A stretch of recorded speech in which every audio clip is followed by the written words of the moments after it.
sorry, we have to cut across to Prime Minister Narendra Modi. He's just inaugurated a new Vande Bharat Express and he's currently speaking there. मंत्रीगण, विभिन्न सांसदगण, विधायक, mayor, जिला परिषद के सदस्य, अन्य महानुभाव और उत्तराखंड के मेरे प्रिय भाइयों और बहनों, उत्तराखंड के सभी लोगों को वंदे भारत एक्सप्रेस ट्रेन की बहुत बहुत बधाई।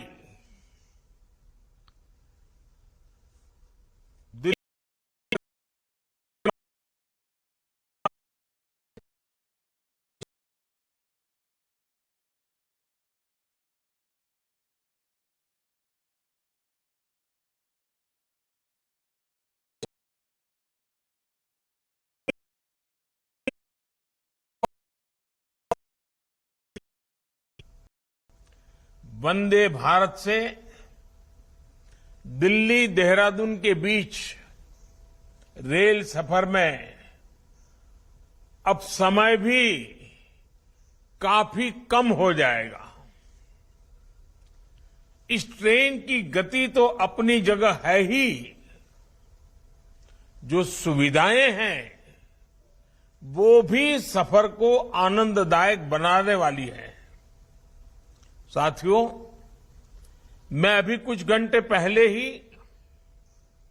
3 देशों की यात्रा करके लौटा हूं। आज पूरा विश्व उम्मीदों से देख रहा है।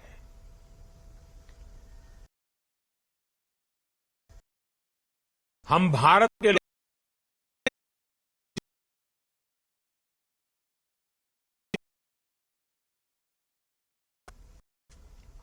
जिस तरह हम गरीबी से लड़ रहे हैं, उसने पूरी दुनिया का विश्वास जगा दिया है। जिस कोरोना से लड़ने में बड़े बड़े देश पस्त हो गए, उसी कोरोना को हम भारतीयों ने मिलकर के कड़ाई से टक्कर भी दी। हमने दुनिया का सबसे बड़ा वैक्सीनेशन अभियान चलाया। आज पूरे विश्व में भारत को लेकर चर्चा है। विश्व के लोग भारत को समझने के लिए, देखने के लिए भारत आना चाहते हैं। ऐसे में उत्तराखंड जैसे इतने सुंदर राज्यों के लिए ये बहुत बेहतरीन अवसर है। इस अवसर का पूरा लाभ उठाने में ये वंदे भारत ट्रेन भी उत्तराखंड की मदद करने वाली है। साथियों, उत्तराखंड देवभूमि है। मुझे याद है, मैं जब बाबा केदार के था, बाद अनायास ही मेरे मुख से कुछ पंक्तियां निकली थी। बाबा केदार के आशीर्वाद स्वरूप ये पंक्तियां थी और यूं ही मैं बोल पड़ा था, ये दशक उत्तराखंड का दशक होगा। उत्तराखंड आज जिस तरह से कानून व्यवस्था को सर्वोपरि रखते हुए विकास के अभियान को आगे बढ़ा रहा है, वो बहुत सराहनीय है। ये इस देवभूमि की पहचान को संरक्षित करने के लिए भी अहम है। और मेरा तो विश्वास है कि ये देवभूमि आने वाले समय में पूरे विश्व की आध्यात्मिक चेतना के आकर्षण का केंद्र बनेगी। हमें इस सामर्थ्य के अनुरूप भी उत्तराखंड का विकास करना होगा। चार धाम यात्रा पर आने वाले तीर्थ यात्रियों की संख्या हर वर्ष देती है, नया रिकॉर्ड बना देती है। अभी बाबा केदार के दर्शनों के लिए कितने श्रद्धालु बढ़ रहे हैं, ये हम सब देख रहे हैं। हरिद्वार में होने वाले कुंभ और अर्ध कुंभ में दुनिया भर से करोड़ों श्रद्धालु आते हैं। हर वर्ष जो कांवड़ यात्रा होती है, उसमें भी लाखों करोड़ों लोग उत्तराखंड पहुंचते हैं। देश में ऐसे राज्य कम ही हैं जहां इतनी बड़ी संख्या में श्रद्धालु आते हैं। श्रद्धालुओं की ये संख्या उपहार भी है और इतनी बड़ी संख्या को संभाल पाना एक भगीरथ कार्य भी है। इस भगीरथ कार्य को आसान बनाने के लिए ही डबल इंजन की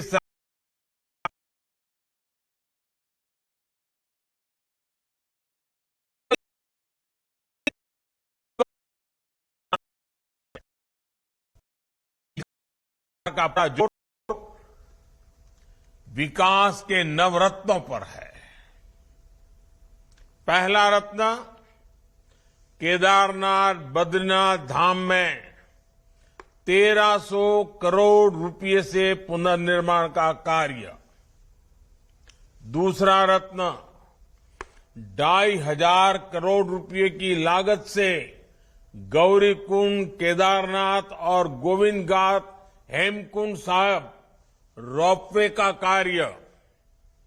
तीसरा रत्न कुमायूं के पौराणिक मंदिरों को भव्य बनाने के लिए मानसखंड मंदिर माला मिशन का काम।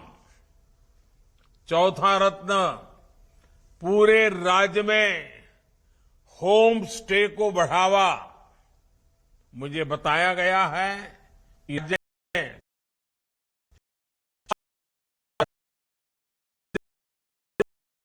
छठा रत्न उत्तराखंड में स्वास्थ्य सेवाओं का विस्तार। उधम सिंह नगर में एम्स का सैटेलाइट सेंटर भी बनाया जा रहा है। सातवां रत्न करीब 2000 करोड़ रुपए की लागत वाली टिहरी लेक डेवलपमेंट परियोजना। आठवां रत्न ऋषिकेश हरिद्वार का एडवेंचर टूरिज्म और योग की राजधानी के रूप में विकास। और नवा रत्न टनकपुर बागेश्वर रेल लाइन। इस रेल लाइन पर भी जल्द काम शुरू हो जाएगा।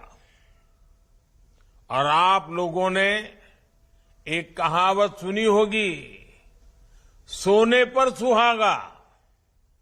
इसलिए इन नवरत्नों की माला को पिरोने के लिए इंफ्रास्ट्रक्चर के जो प्रोजेक्ट यहां चल रहे हैं, उन्हें भी धामी जी की सरकार ने नई ऊर्जा दी है। 12,000 करोड़ रुपए की लागत से 4 धाम महापरियोजना पर तेज गति से काम हो रहा है। दिल्ली देहरादून एक्सप्रेसवे तैयार होने से देहरादून दिल्ली के बीच सफर और आसान हो जाएगा। रोड कनेक्टिविटी के साथ ही रोपवे कनेक्टिविटी के लिए भी उत्तराखंड में बड़े पैमाने पर काम हो रहा है। पर्वतमाला योजना आने वाले दिनों में उत्तराखंड का भाग्य बदलने जा रही है। इसके लिए जिस कनेक्टिविटी का उत्तराखंड के लोगों ने बरसों इंतजार किया है, वो इंतजार भी हमारी सरकार समाप्त कर रही है। ऋषिकेश कर्णप्रयाग रेल परियोजना 2-3 साल में पूरी हो जाएगी। 16,000 करोड़ रुपए से ज्यादा खर्च इस योजना के पीछे किए जा रहे हैं। ऋषिकेश कर्णप्रयाग रेल प्रोजेक्ट पूरा होने के बाद इस महाअभियान के बीच अब ये वंदे भारत ट्रेन भी उत्तराखंड के लोगों के लिए एक भव्य उपहार साबित होगी। साथियों, आज राज्य सरकार के प्रयासों से उत्तराखंड तेजी से पर्यटन hub, adventure tourism hub, film shooting destination, wedding destination के रूप में भी उभर रहा है। आज उत्तराखंड के नए नए स्थल, नए नए टूरिस्ट हब,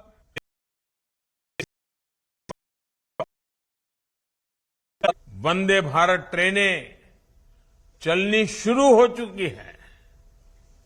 जबकि साथ कहीं लंबी दूरी तय करनी हो तो ट्रेन ही लोगों की पहली पसंद होती है।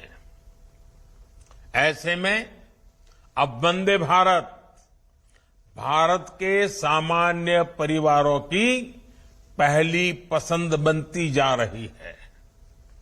भाइयों और बहनों, 21वीं सदी का भारत अपने इंफ्रास्ट्रक्चर को आधुनिक बनाकर और तेजी से विकसित हो सकता है।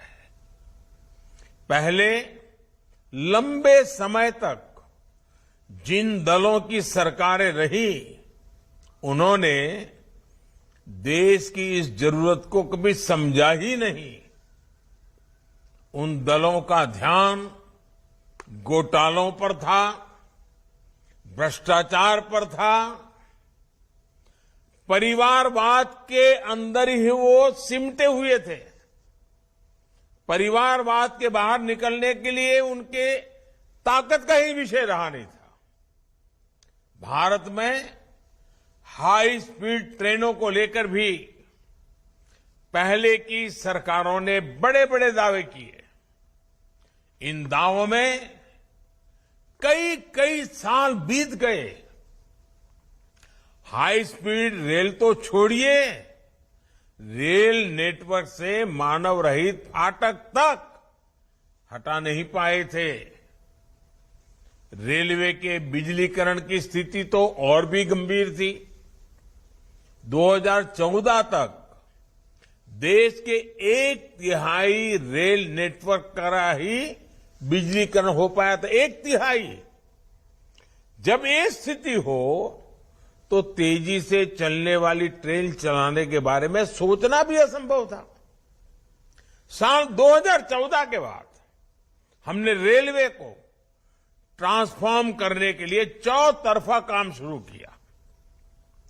एक तरफ हमने देश की पहली हाई स्पीड ट्रेन के सपने को जमीन पर उतारना शुरू किया। दूसरी तरफ पूरे देश को सेमी हाई स्पीड ट्रेनों के लिए तैयार करना शुरू किया। जहां 2014 से पहले हर वर्ष औसतन 600 किलोमीटर रेल लाइन का बिजलीकरण होता था, वहीं अब हर साल 6,000 किलोमीटर रेल लाइनों का बिजलीकरण हो रहा है। कहां 600 और कहां 6,000। इसलिए आज देश के 90% से अधिक रेलवे नेटवर्क का बिजलीकरण हो चुका है।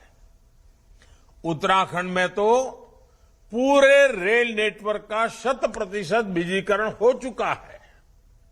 भाई और बहनों, ये काम इसलिए हो रहा है क्योंकि आज सही विकास की नीयत भी है, नीति भी है और निष्ठा भी है। 2014 की तुलना में रेल बजट में जो वृद्धि हुई है, इसका सीधा लाभ उत्तराखंड को भी हुआ है। 2014 से पहले के 5 सालों में उत्तराखंड के लिए एवरेज औसतन 200 करोड़ से भी कम बजट मिलता था, और अभी भी अश्विनी जी ने विस्तार से इसके विषय में बताया भी। 200 करोड़ से कम, इतना दुर्गम पहाड़ी क्षेत्र, रेलवे का अभाव, और बजट कितना? 200 करोड़ से भी कम। इस वर्ष उत्तराखंड का रेल बजट 5,000 करोड़ रुपए है, यानी 25 गुना बढ़ोतरी। यही कारण है कि आज उत्तराखंड के नए नए क्षेत्रों तक रेल का विस्तार हो रहा है।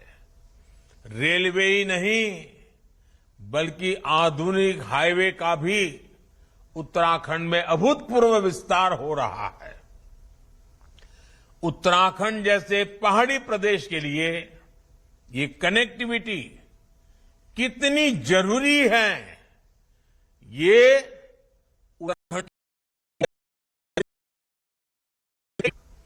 आने वाली पीढ़ी को उस पीड़ा से हम बचाना चाहते हैं। उत्तराखंड में ही टूरिज्म से, खेती किसानी से, उद्योगों से रोजगार के अवसर बने, इसलिए इतना परिश्रम आज हम कर रहे हैं। हमारी सीमाओं तक पहुंच आसान हो, राष्ट्र रक्षा में जुटे हमारे सैनिकों को असुविधा ना हो, इसमें भी ये आधुनिक कनेक्टिविटी बहुत काम आएगी। भाइयों और बहनों, हमारी डबल इंजन की सरकार उत्तराखंड के विकास के लिए प्रतिबद्ध है। उत्तराखंड का तेज विकास भारत के तेज विकास में भी मदद करेगा, और देश अब रुकने वाला नहीं है। देश अब अपनी गति पकड़ चुका है।